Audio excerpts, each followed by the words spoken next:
অন্তর্বর্তী সরকার আওয়ামী লীগকে নিষিদ্ধ করতে পারে না বলে মন্তব্য করেছেন জাতীয় পার্টির চেয়ারম্যান জি.এম. কাদের। দুপুরে রাজধানীর বনানীতে জাপা চেয়ারম্যানের কার্যালয়ে সংবিধান সংরক্ষণ দিবস উপলক্ষে আয়োজিত আলোচনা সভায় তিনি এ মন্তব্য করেন।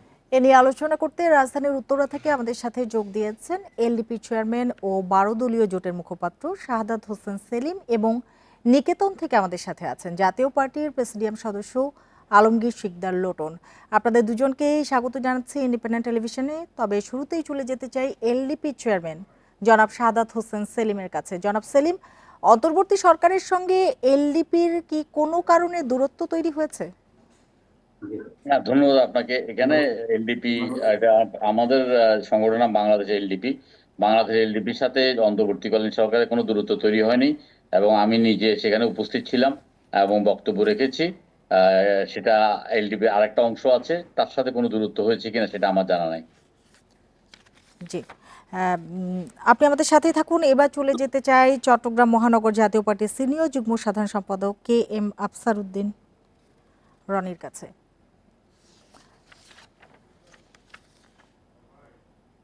দুঃখিত, জনাব লোটনের কাছে চলে যেতে চাই জাতীয় পার্টির প্রেসিডিয়াম সদস্য আলমগীর শিকদার লোটনের কাছে। জনাব লোটন, যেটি জানতে চাই, সবাই যখন ঐক্যের কথা বলছে, জাতীয় পার্টি কেন ভিন্ন সুরে কথা বলছে? কোথায় জাতীয় পার্টি তো ঐক্যের কথাই বললো। জাতীয় পার্টি ঐক্যের বাইরে গেল না তো, সবাইকে নিয়ে জাতীয় পার্টি কাজ করতে চাচ্ছে। মাননীয় চেয়ারম্যান গোলাম মোহাম্মদ কাদের বারবার বলছিল যে যদি আওয়ামী লীগের কেউ যদি অপরাধ করে থাকে, অ্যাকচুয়ালি তো মিডিয়া তো পুরো ভাবে দেখায় না বা দেখান না আপনারা, যে আওয়ামী লীগের কেউ যদি অন্যায় করে থাকে, দুর্বৃত্তায়ন করে থাকে, তাহলে তাদের প্রকাশ্যে বিচার হোক। এটা জি.এম. কাদের বলেছে। এবং আপনারা বলছেন যে 90 সালে প্রবল আন্দোলনের মাধ্যমে উনি ক্ষমতা ছেড়ে, ক্ষমতা তো উনি ছাড়েনি, উনি ক্ষমতা হস্তান্তর করেছে। ক্ষমতা হস্তান্তর করার পর আজকে এতগুলি বছর পার করে আসছি। এখন আওয়ামী লীগের সরকার তো যারা ছিল এরা তো, আমাদের নেতা হুসেন মোহাম্মদ এরশাদ তো 90-এর পর গ্রেপ্তার হয়েছে, জেলে ছিল। প্রতিটা আসনে পাঁচটি আসনে তারা নির্বাচনে জয়লাভ করেছে। 35টা আসন পেয়েছি আমরা 91 সনে। তা আমরা সে ধারাবাহিক অবস্থায় আমরা বলেছি যে, আমাদের পার্টি চেয়ারম্যান বলেছে যে 2001-এ বিএনপি যদি 193টা সিট পায়, তাতে পার্সেন্টেজ দেখা যায় 40.97। আবার আওয়ামী লীগ পেয়েছে 2001-এ 62টা সিট, কিন্তু তাদের মানে জনসমর্থনের সংখ্যা ছিল 40.13। তাই স্বাভাবিক 131টা সিট কম ছিল আওয়ামী লীগের, তারপরেও তার পার্সেন্টেজ 40-এর উপরে ছিল। আবার জাতীয় পার্টি ঠিক তেমনি ভাবে আমরা একটা ইসলামিক ফ্রন্ট করেছিলাম, কিন্তু ইসলামিক ফ্রন্টের পরে চরমনে হুজুর আমাদের সাথে পরবর্তীতে ছিল না। তারপর আমরা বলবো যে আমরা সর্বমোট 14টা সিট পেয়েছিলাম, আমরা 7.2% ছিল। আবার জামাত ইসলামও ভালো করেছিল, 14টা সিট পেয়েছিল, 4.28 ছিল। আবার 2008 অর্থাৎ আপনি দাবি করছেন যে জাতীয় পার্টি ঐক্যের কথাই বলছে। আপনি থাকুন আমাদের সাথে, আবারও আসবো আপনার কাছে। এবার আবারও চলে যেতে চাই জনাব সেলিমের কাছে। জনাব সেলিম, আপনি বলছিলেন যে অন্তর্বর্তী সরকারের সাথে এলডিপির কোনো দূরত্ব নেই। আপনার কাছে জানতে চাই যে বিএনপির সঙ্গে নাকি আলাদাভাবে কর্মসূচি পালন করছে এলডিপি?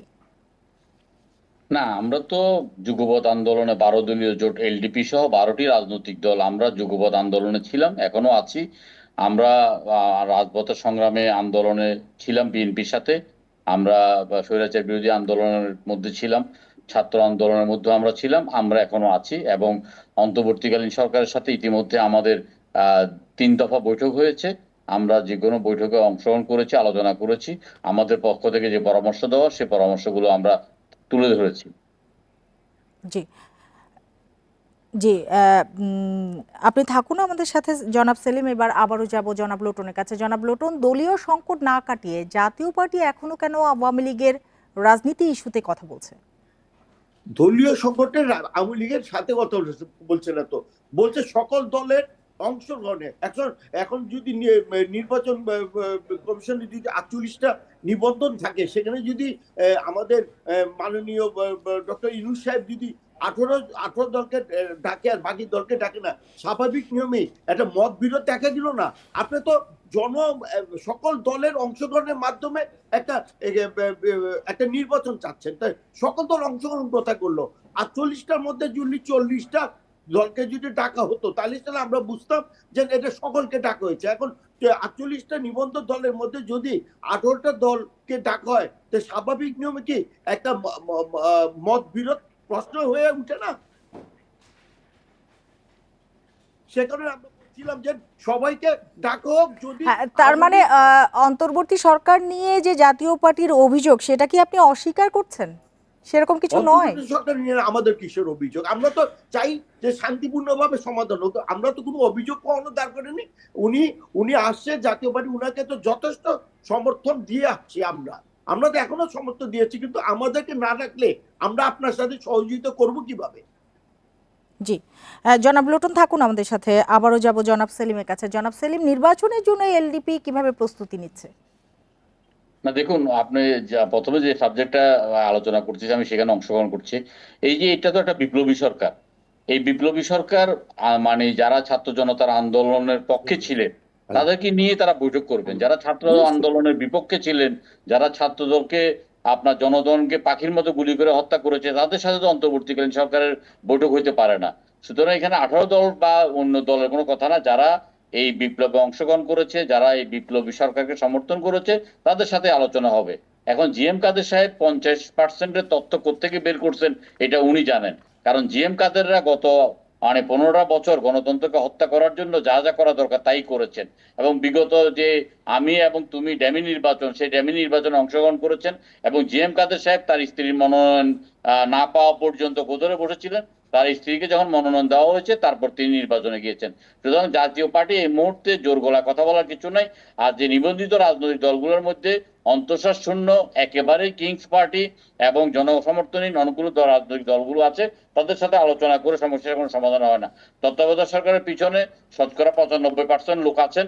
শতকরা 95% জনগণ চায় তত্ত্বাবধায়ক সরকার প্রতিষ্ঠিত হোক, তত্ত্বাবধায়ক সরকার সফল হোক এবং প্রয়োজনীয় সংস্কারের পরে একটা নির্বাচনের মাধ্যমে জনগণ যাতে সুষ্ঠুভাবে তাদের ভোট দিতে পারেন এবং একটি রাজনৈতিক সরকার প্রতিষ্ঠিত হতে পারেন, সেই জন্য তত্ত্বাবধায়ক সরকার কাজ করছেন। আমরা তত্ত্বাবধায়ক সরকারকে আমরা সমর্থন করছি। আর আমরা এলডিপি, বাংলাদেশ এলডিপি 12 দলীয় জোটের একটি অংশ।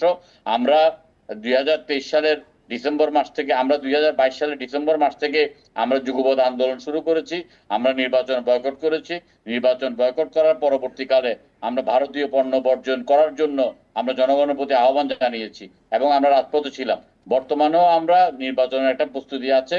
আমরা বিএনপি ঘোষিত যে এবং প্রস্তুতির মধ্যেই আছেন। জি, জনাব শাহাদাত হোসেন সেলিম এবং জনাব আলমগীর শিকদার লোটন, আপনাদের দুজনকে অনেক ধন্যবাদ আমাদের সাথে যোগ দেওয়ার জন্য, আমাদের সময় দেওয়ার জন্য।